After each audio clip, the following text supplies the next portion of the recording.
This is Phil Harris with a salute to you and your Red Cross.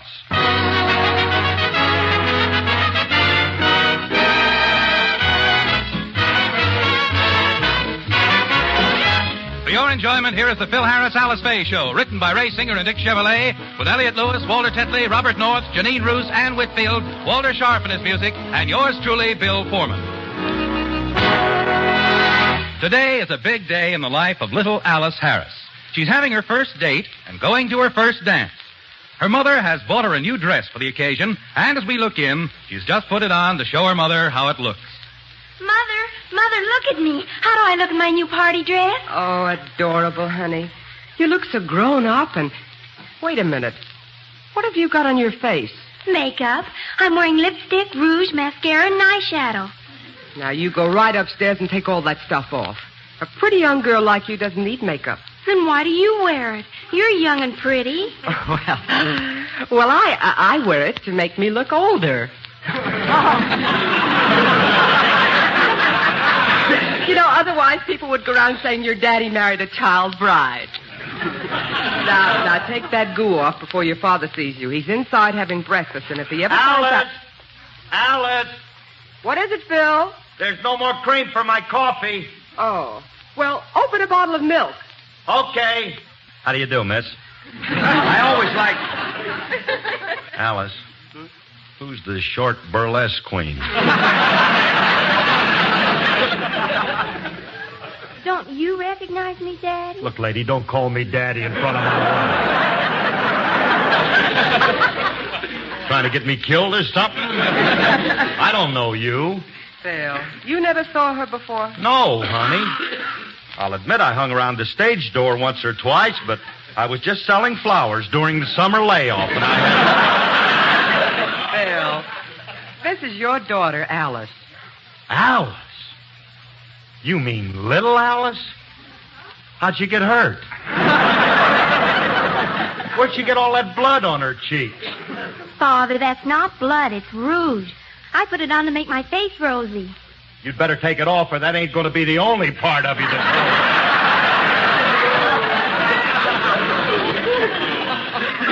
Honey, don't yell at her. She just thought she'd put some on to wear at the school dance tonight. You see, she's having her first date. Date? With a man? Well, she has a date with a boy her own age. Little Johnny Wilkins. 10 years old. I'll get that. My little Alice going out with a boy. I can't bear the thought of it. Hiya, Curly. Oh, it's you. Oh, Elliot, I'm a miserable man. What's wrong? Oh, Alice is going out on a date tonight with a young man. How could she? Just because you're an old man, your wife has no right to step out on you. Elliot. What if she did make a bad bargain? Her place is by your side. I'm talking about my daughter, little Alice. She's going to a dance tonight with a boy. No kidding. Little Alice is going out on her first date, huh? I can't let her go out, Elliot. She's too young. She's only 10. How old were you when you first went out? Well, that's different.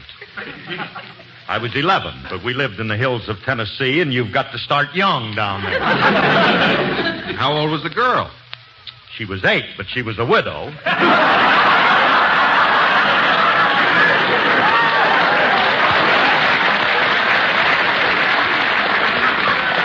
Curly, there's nothing wrong with a girl 10 years old going to a school dance with a boy. Maybe not. If my daughter's going out with this kid, I got to find out about him. So come on, you're going with me. We're going over to see this Wilkins boy right now. Phil, I wish you wouldn't. He's a lovely boy. I don't There's no care.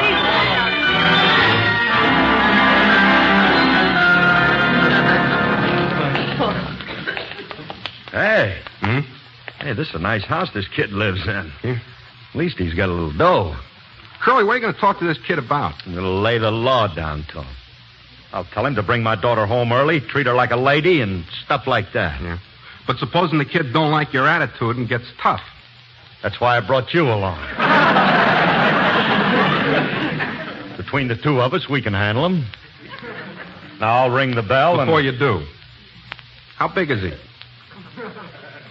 4'6". Ring the bell. We're going to look this kid over carefully. If I don't think he's right for my daughter, he's not going to... Yes? What can I do for you? Well, I'm here to... Where is he? Down there, Curly. Oh. Look, I hear you got a... My kid's going out with this? Oh, I got to get her a pair of glasses. What are you talking about? Are you taking my daughter out tonight? Well, I hadn't planned on it, but if I can get away from my wife, I'd like to. Why? Wait a minute. Who are you? Why, I'm Mr. Wilkins. Oh, well, you're the kid's father. Your size fooled me. You're such a short one. I don't think that's nice.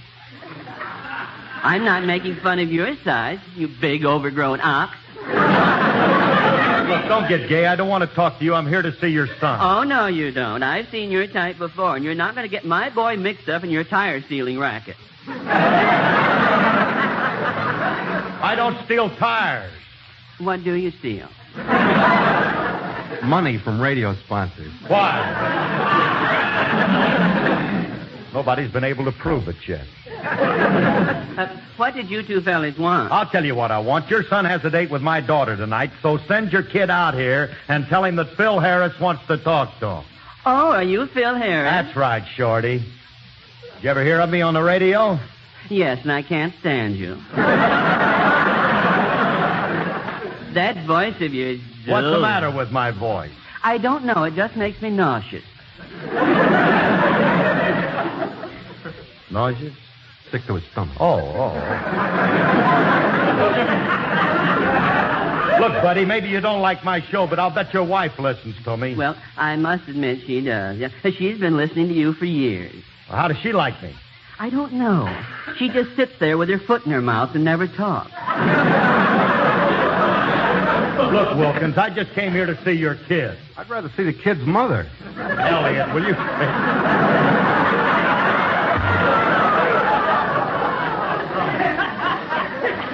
Come to think of it, I'd take a short look at that, too. Look, stay out of this, will you? Look, are you going to let me see your son, or aren't you? No, I'm not. I don't like your attitude. You're not going to see my son, and neither is your daughter. I'm not going to let him take her out tonight. That suits me fine. I wouldn't let my daughter go out with your son. Goodbye. Goodbye.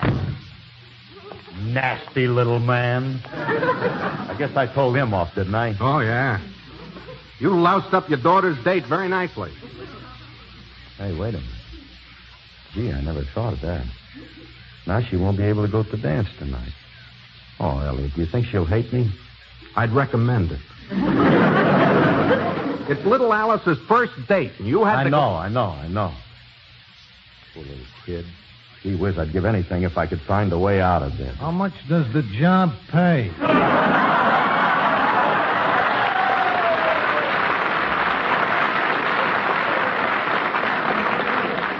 Oh, look, mister, I was...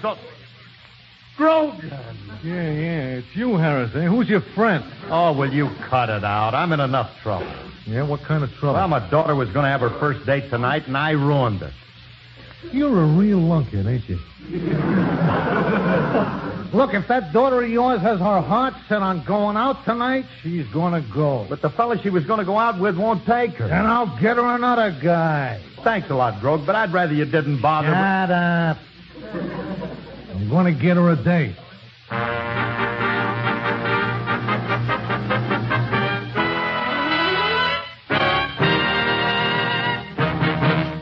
Every day, somewhere in our country, disaster hits.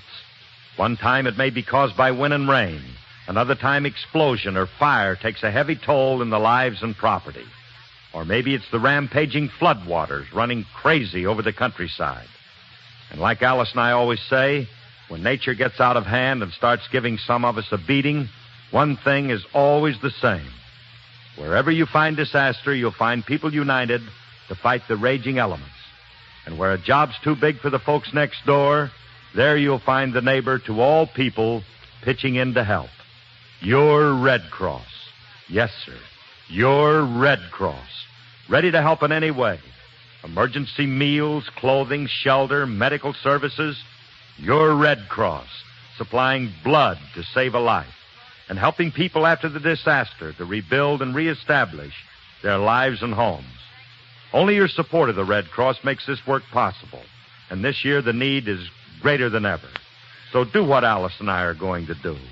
Give and give generously through your Red Cross. Answer the call.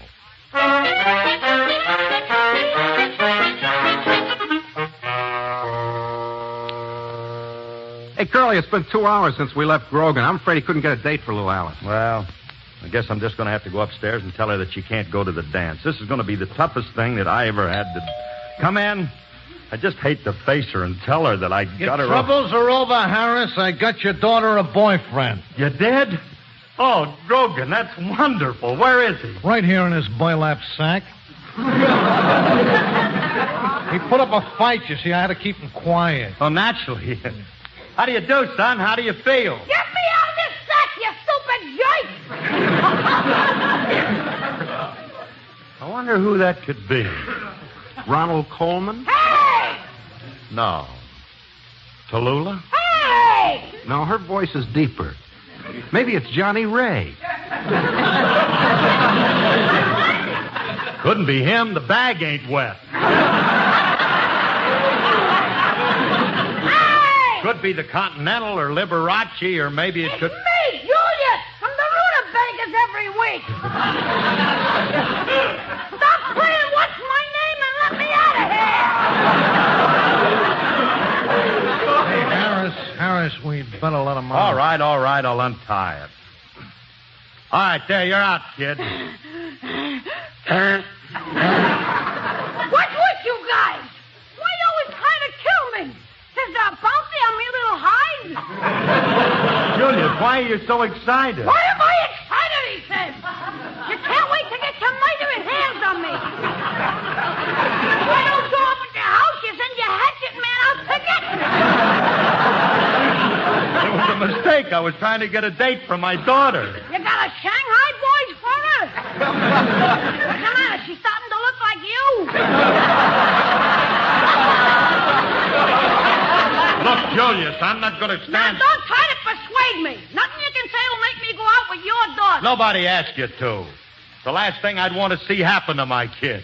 If she as much as walked out of the door with you, I'd slash my throat. You talked me into it. I'll do it. Look, I ain't going to... Don't stand there, Max. Start slashing. Beat him, will you? I don't want you to come... Hey, is that Johnny? I heard... Oh, hello, Juliet. Hello, Alice. How would you like to go to the dance with me tonight? I'd love to. Wait a minute. You don't mind going out with me, do you, Alice? Well, I did have a date with Johnny, but I'd rather go with you. I think you're the handsomest, sweetest, and most charming boy I've ever seen. Oh, I got to have her head looked into. Well, we better run along or we'll be late for the dance. Hang on, Alice. Oh, Julius. Oh, we better hurry. Goodbye, Daddy. Come back here. So long, Pop. Pop! Oh, what a sickening thought. Take it easy, Curly. By the way, Mr. Lewis, will you do me a favor? What? Keep Mr. Harris lit in the window. We're coming home late tonight.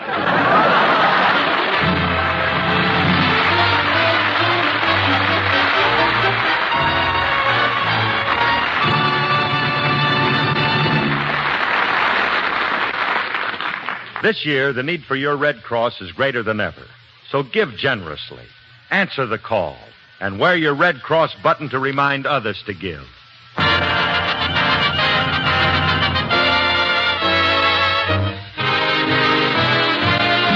This transcribed salute to you and your Red Cross has starred Phil Harris and Alice Faye. The program was made possible through the cooperation of the Advertising Council, the American Federation of Musicians, James C. Petrillo, President, the American Federation of Radio Artists, and the Radio Writers Guild, and was produced by Carl Gruner. Bill Foreman speaking.